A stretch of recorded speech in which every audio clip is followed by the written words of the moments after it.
We are created for connection. We're wired for love. And the place most of us want to find it most intimately is in a relationship with a man or woman that we love deeply. Sometimes, though, our brains don't connect automatically. The way we process our day, our grief, our feelings is different enough that we need to work to forge a sense that we are seen and known, that we feel with one another. Romans chapter 12 has an encouragement for us to weep with those who weep and rejoice with those who rejoice, to live in harmony with one another. I've found that this sometimes takes practice.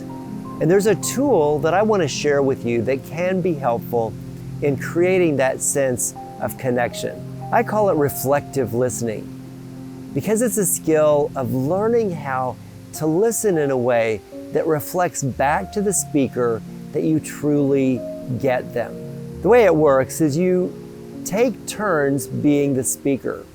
Often it's helpful to use an object to define who has the floor. We'll say this coffee mug, but you could use just about anything, although I don't recommend a sharp object.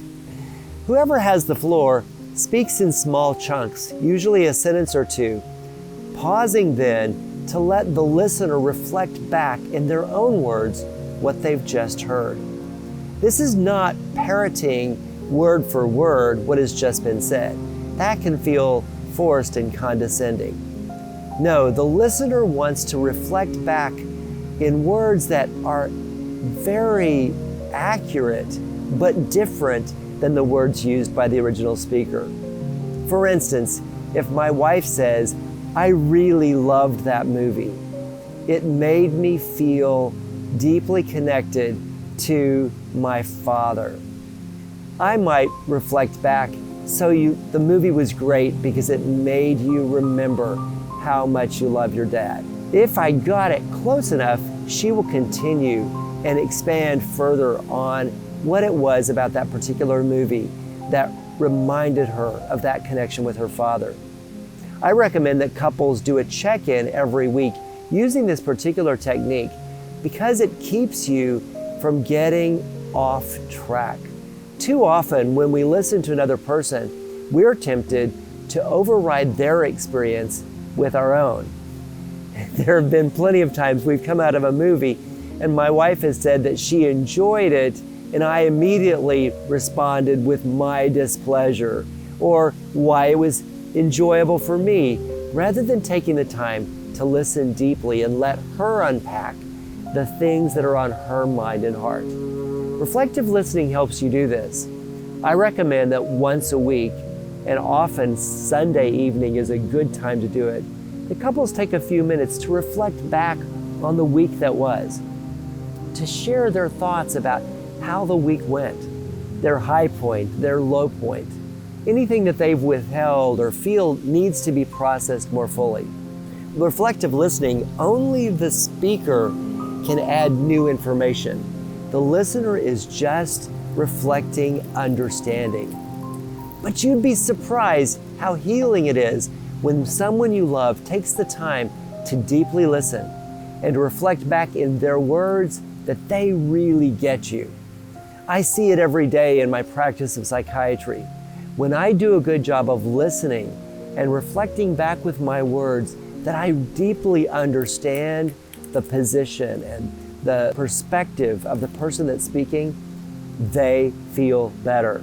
It's not uncommon at the end of a session for a person to say, "Thank you, Dr. Looney, I feel so much better."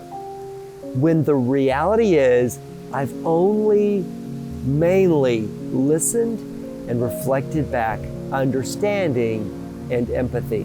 Empathy is simply that ability to let a person know that you can lean into and understand how they're processing their life, particularly if they're dealing with stress or pain. Reflective listening is a great skill that all of us should practice.